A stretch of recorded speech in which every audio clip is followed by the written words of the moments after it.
Hey everyone, I hope you are well. This is a quick recap of the City Council meeting from February 4th, 2025. Remember the City of Alpine YouTube channel, you can go to that and watch this meeting in full detail, especially if there's something on the agenda that you're interested in. We had no public comments on that evening. We had 5 public hearings. No one spoke on any of those. They included the water conservation plan, the second and final reading of ordinance regarding parks and recreation, a public hearing regarding a special use permit for alcoholic beverage sales. And that's what the last 3 were. There was a change in ownership of these businesses, and they have to apply for their own alcohol and beverage certificate. There were no presentations and recognitions or proclamations. Mayor announcements. I mentioned that we have a city election coming up in May for Wards 1 and Wards 3. Any resident in Ward 1, you have Richard Portillo running, and you have Andy Ramos running. Be sure to sign in and sign up for the Facebook page called Ward 1 Residents. That's where you can interact with the candidates and talk about issues that affect our ward, Ward 1, in the city. City manager, council member, there were a few announcements there. Be sure to go to the City of Alpine YouTube channel if you're interested in that. There were no changes to the agenda.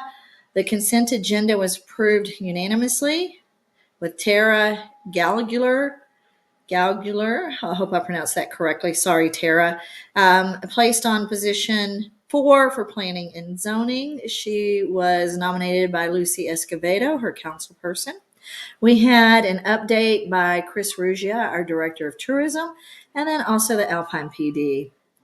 We discussed several things about changing the timeline regarding getting materials in for the agenda so that we can get things on the agenda in a timely manner to help the residents with issues they want discussed.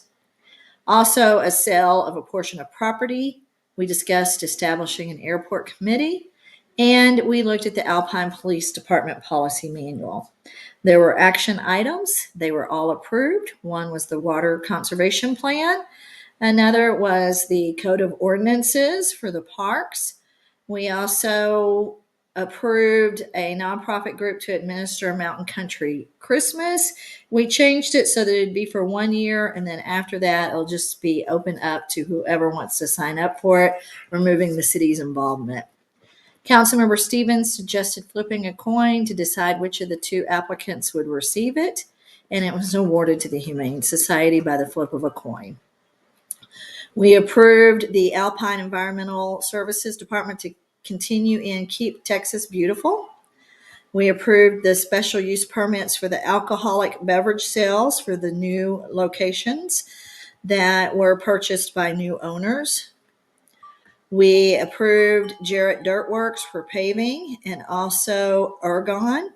And then the transfer of $3,000 of hotel occupancy grant funds to Spirits of the West from Art Walk.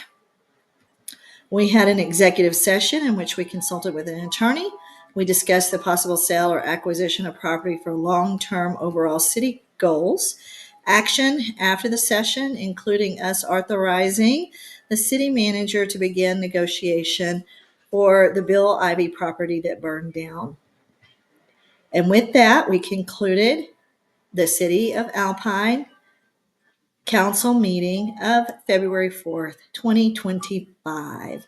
Be sure to go to the City of Alpine YouTube channel and make sure you're registered to vote. There's a link in the City of Alpine website where you can make sure you're registered to vote. And remember, Ward 1 and Ward 3 are up for election. Rob Ruckus, the former Building Services Director, has turned in his packet to run for Ward 3. Rob is a longtime resident of the City of Alpine, as well as Ward 1, Rich Portillo, and then Andy Ramos was the former mayor. All right, see you next time. Thanks.